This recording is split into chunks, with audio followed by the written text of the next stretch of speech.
नर्मदा नदी की कोई आध्यात्मिक वैल्यू है?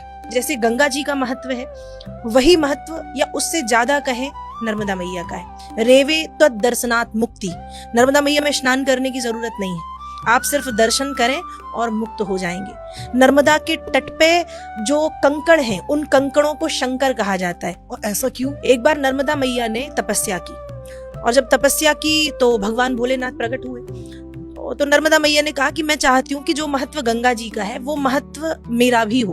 मैं आपको वरदान देता हूँ कि आपके दर्शन से मुक्ति है, और आपकी जल में जो कंकड़ पाए जाएंगे, पत्थर पाए जाएंगे, वो शंकर कहलाएंगे। मतलब निकालो, घर ले जाओ और पूजो। तो नर्मदा का कंकड़ कंकड़ शंकर है, और नर्मदा मैया भगवान शिव की ही पुत्री है। भोलेनाथ किसी पर्वत पे बैठ के तपस्या कर रहे थे, उस समय उनके पसीने से नर्मदा मैया की उत्पत्ति हुई है। तो इनका एक नाम शांकरी भी है, शिव सुता, शिव की पुत्री। अच्छा, और मैंने सुना था कि इसकी कुछ परिक्रमा भी होती है, बहुत बड़ी जी परिक्रमा। हाँ, जी हाँ।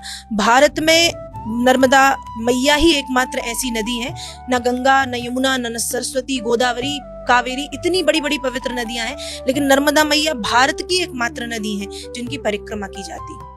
और सिर्फ परिक्रमा नहीं, आपको सुन के आश्चर्य होगा, वास्तव में जो लोग भाव से परिक्रमा नर्मदा मैया की करते हैं, उनको एक बार भगवान भोलेनाथ का अनुभव होता है उस परिक्रमा के दौरान। आपको लगेगा कि आपने शिव का दर्शन किया है। आपको यह भी पता होगा कि नर्मदा जी उल्टी बह रही हैं, नर्मदा जी पूर्व से पश्चिम जा रही हैं। इसकी भी एक कथा आती है। बताइए बताइए। इसकी कथा ये आती है कि नर्मदा जी का विवाह होना था सोनभद्र से। ये अमरकंटक जो स्थान है, वहां पे सोनभद्र नाम के एक राजा थे। तो नर्मदा जी और इनकी शादी होनी थी, विवाह होना था।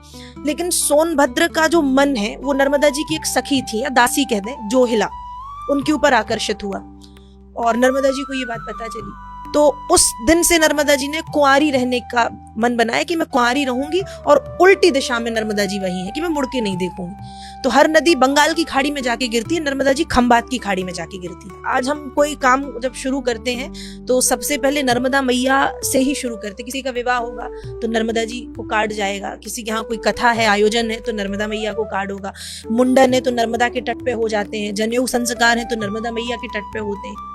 और एक बात और है कि नर्मदा मैया प्रारंभ से अंत तक, जब सृष्टि का अंत होगा तो कहते हैं कि सारी नदियों का लोप हो जाएगा, सिर्फ एकमात्र नर्मदा की धारा दिखाई देगी। अच्छा, ये भी है।